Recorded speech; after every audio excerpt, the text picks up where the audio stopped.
I love it. That's where we also align because frequently in my conversations, I find myself talking about love.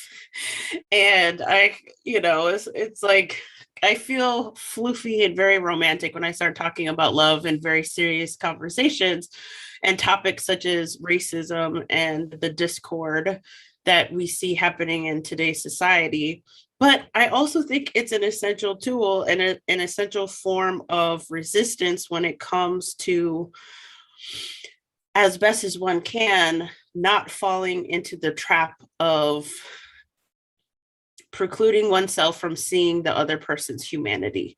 And I think a lot of the ways in which we approach conversations today, and this is not unique to today, I'm sure, but it does seem like it probably seems like it's more of a problem now because of the proliferation of social media. And so conversations or lack thereof, in the sort of shortcomings of how people approach dialogue, especially difficult dialogue, it's more in your face.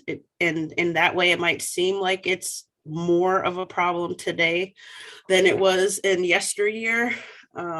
But I think to counter that, and part of my core values when it pertains to the theory of racelessness and the work I do and how I approach any person is from a place of love. I think leading with love, leading with compassion, empathy, all of those things are essential for ourselves as humans. And it's the least we can extend to fellow humans. And so that's something I want to talk with you about because it's making me think of your concept. I think I wrote it down correctly. Starmanning, like star Hmm. as in a shining star, right? Yeah. So tell us about Starmanning. What is that, and how do you see that helping build bridges where currently the bridges might not be there? Yeah. So, Starmanning was I took it from the David Bowie song Starman, and it's just the lyrics inspired me to kind of label this approach that I take and many other people take. There's nothing new about it. The packaging is new. The presentation is a little bit new and maybe catchy. People seem to like it, but it's really just trying to remind people that the person on the other end of your phone or your laptop or whatever that you're arguing with is a human being. There's a human being on the other side of this communication. And we can easily lose sight of that. So, it's based on the rhetorical fallacy, the logical fallacy of straw manning, which is when you caricature somebody's position because it's easier to tear that down. And what I noticed is that we don't just strawman each other's arguments, we strawman each other. We create monsters out of the person that we're disagreeing with, and then we treat them that way.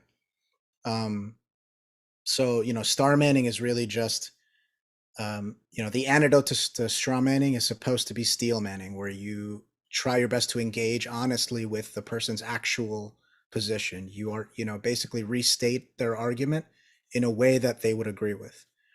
And if you can even put it better than they did, then you're even more on track.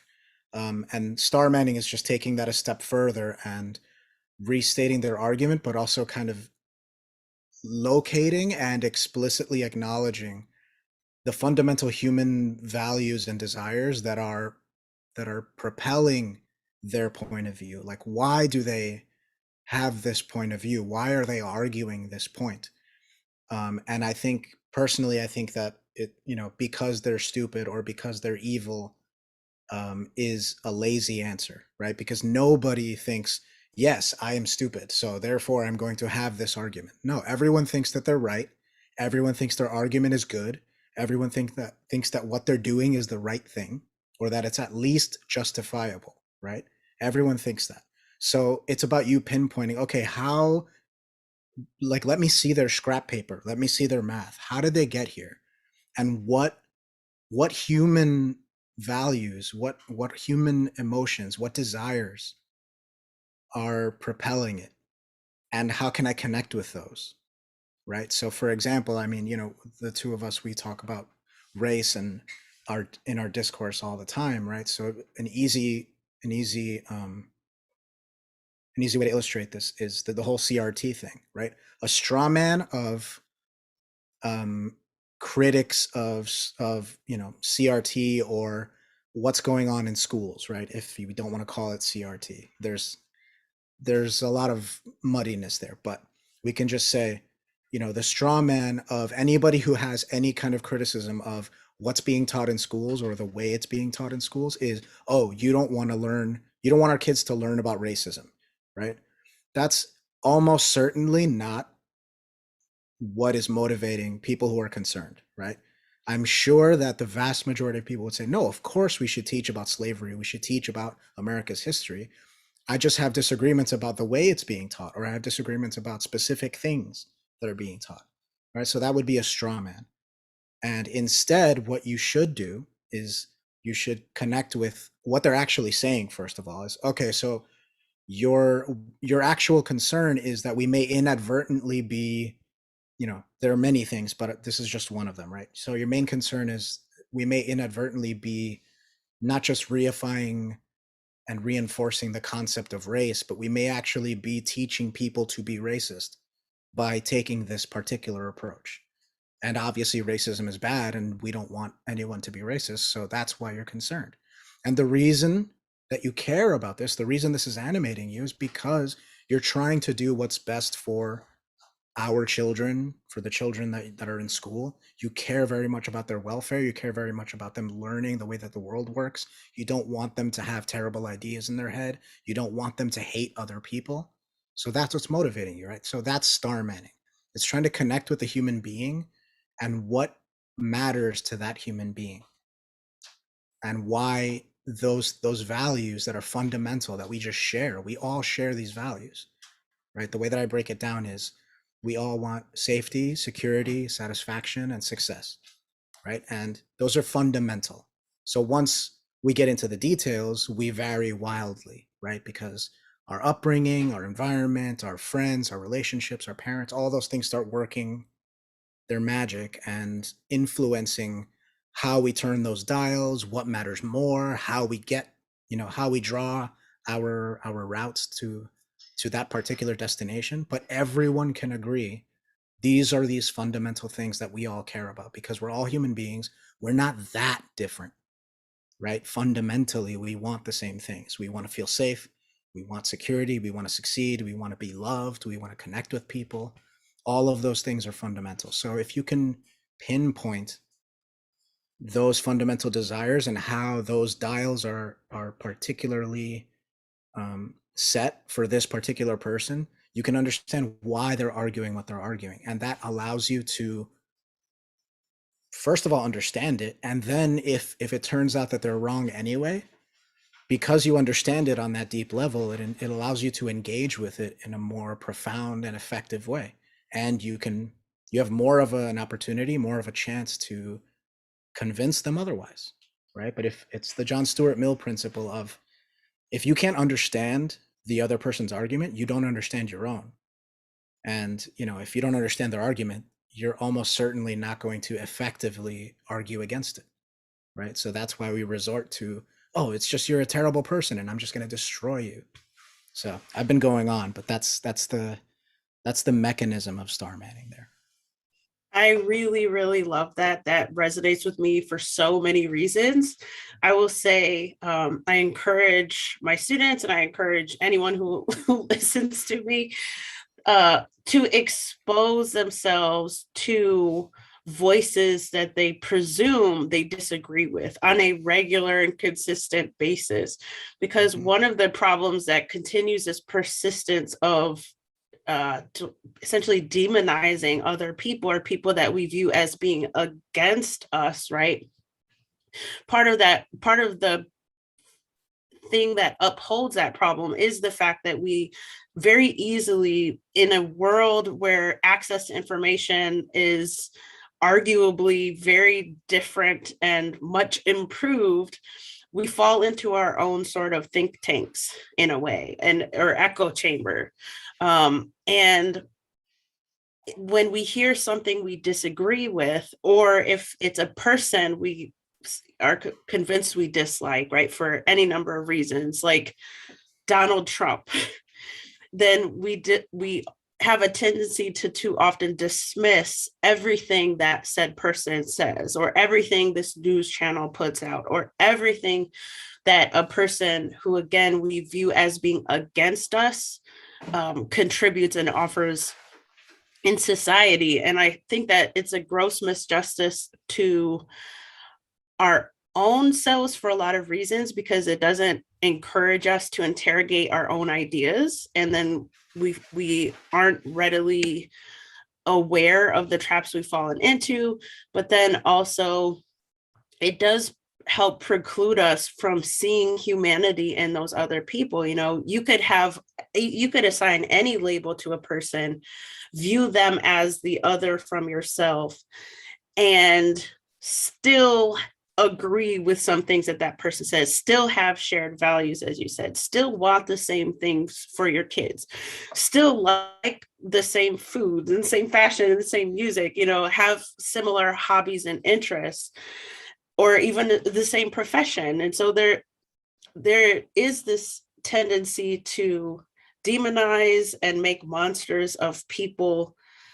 And I think a lot of that work comes through the labeling and categorization of people too, so that it's almost too easy to just let me close my eyes, plug my ears to whatever is coming from fill in the blank. And this idea of star manning, this idea of leading with love and compassion, this idea of doing it not for the other person, right? There is a way in which you do this for yourself, because what you closed on is this idea of, when you do this, when you hold your feet to the expire and expose yourself to other ideas outside of your own, it does help you sharpen your ideas. It does help you better understand your ideas. It helps you better support with evidence your position. And that was my experience as a doctoral student working on my dissertation. It Right. was constantly about exposing myself to all the voices to make sure that I am writing in a compelling way, that I reach a broader audience, and that the arguments that I can anticipate because I've exposed myself to the gamut, um, I was able to articulate myself and my ideas that much clearer. So it benefits oneself too. And of course, it benefits whoever you're engaging with, because you're not demonizing them. And I think most people are good and positive in the ways that you describe. And I think people respond according to how you respond to them. So you have the far extreme people where they might try to dig, jab, jab, jab, try to get a rise out of you, right? Just to feel like they did something, like they won. But I think most people are compelled to treat you as you're treating them. And Daryl Davis is a huge example of this, right? He treated people how he wanted to be treated, and it paid off, even if it was a slow go. So yeah, I really embrace this idea of star manning and see the value. And I Yeah, I I do have a think go ahead. well, just to piggyback off of that, um, it can be difficult, right? So Daryl Davis is, a jazz musician who picked up this side gig of converting KKK members, right? And he dismantled, I think, an entire chapter of the Klan, just one by one, by through conversation, just by human interaction, right? Just by refusing to give up on somebody, no matter how heinous their beliefs are, and those are heinous beliefs. Um, but the magical thing is, we don't need to be like Daryl Davis. We don't need to be converting Klansmen, because there aren't that many Klansmen, right? There aren't that many vicious, horrible, racist people out there. Most people just have really dumb ideas in their head, but they get up, they go to work, they have a family just like you. They love they love the sports team you love, or maybe they love the rival sports team, but you guys can kind of bond on that, right? Like there's so much more commonality. It's not even remotely as extreme as a KKK member, right? It's just your uncle who voted differently, or this random person on Twitter who you disagree with about abortion or something.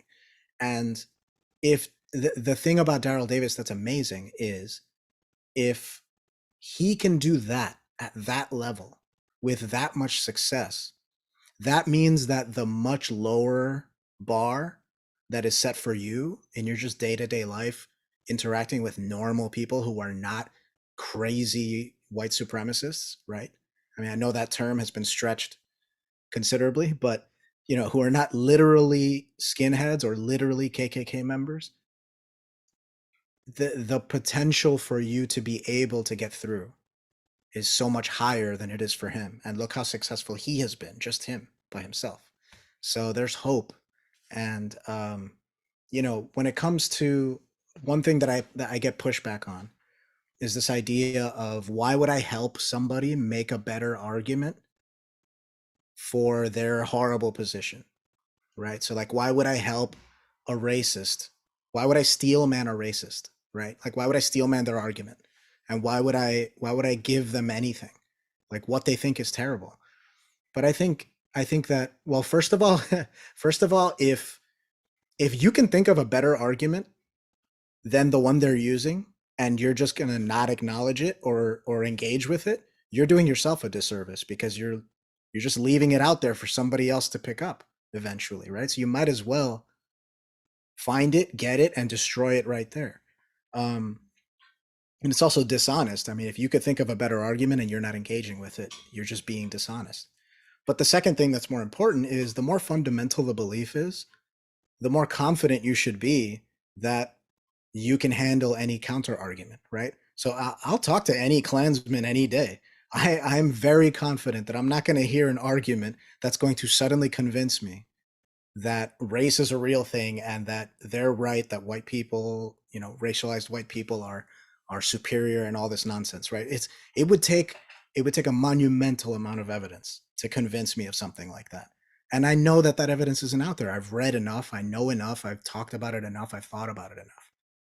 So I'm not really worried about that. I'm confident in my ability to defend my position that race is nonsense and that racism is a terrible, destructive thing, and that there are better ways to be in the world. So I'll share a stage with anybody. I will share a phone call with anybody. I'll talk to anybody. I'm confident in my position there. So, I wouldn't worry about that. I would worry about making sure you actually really believe what you believe and you understand what you believe so that you can articulate it, so that you can be persuasive. Um, and then there's also just the thing of, if somebody is holding a terrible idea, they don't exist in a vacuum. Their ideas dictate their behavior and affect their behavior, and their behavior affects you and everybody around them. We live in a society where we affect one another. So we can't just take all the people who hold ideas we think are terrible and shoot them into space. Like, we're not going to get rid of these people. We have to figure out how to communicate and how to convince one another of the better way. And I could be wrong and they could be wrong. We could both be wrong, or it could be just one of us. And sometimes it's more obvious than not, right? Like, the earth is not flat. I know I'm not wrong about that. But if somebody thinks the earth is flat, that's consequential. We need to kind of engage with that, right? We can't just leave our brothers and sisters, high and dry. We can't just pretend they don't exist, because they're going to affect us. So those are all the reasons why I disagree with any kind of argument against engagement. People can't see me when you're speaking because I'm off camera, but Uh, I was cracking up several times. So shooting people up into space, that I'm going to right. use that in future classes because it's hilarious. Um, so yeah, this is one thing that struck me as you were talking is you said um, with some ideas, it could be the case that both parties are wrong. Mhm. And it struck me that it could also be the case that both parties are right, because something I'm thinking about obsessively, honestly, is the fact that in my own search for the capital T truth, I see value in recognizing how for other people who have a different set of knowledge, both formal and the type that we get from informal knowledge, such as experience. And even if a person, even if we could duplicate Dr. Sheena Mason, odds are, even with the same information, the same education, the same experiences, me and the in Sheena number two aren't going to agree on every little thing. We're not going to draw the same conclusions always. And something I think about is um, that's aligned with this extension of really grace to oneself and to others is this idea of recognizing how both parties, all parties can be right at the same time. It just might be the case that, you know, for one group, lowercase t is true because they don't have the knowledge that will extend them beyond that point of truth, right? If that makes sense, to get to the capital T. And I think one aspect that's lacking in society that, you know, stands out to me is this sort of expectation that a person, that any person is supposed to be perfect, as if perfect is a thing, as if perfect exists. And also that there's this expected state of permanence that often gets conflated with idea of what does it mean to be racist, or what does it mean to be sexist or transphobic, or fill in the blank. And in that way, I see people not just demonizing and making monsters of other people, but also canceling said people too, right? Like canceling people. We have cancel culture, that's a real thing. And we have people getting fired, you know, literally people wanting punishment for the perpetrator of the monstrous idea that they expressed. And I see this all playing out and happening, and it does create questions for me, not just what is causing this extreme, what seems to me to be an extreme amount of discompassion, if that's a word, but also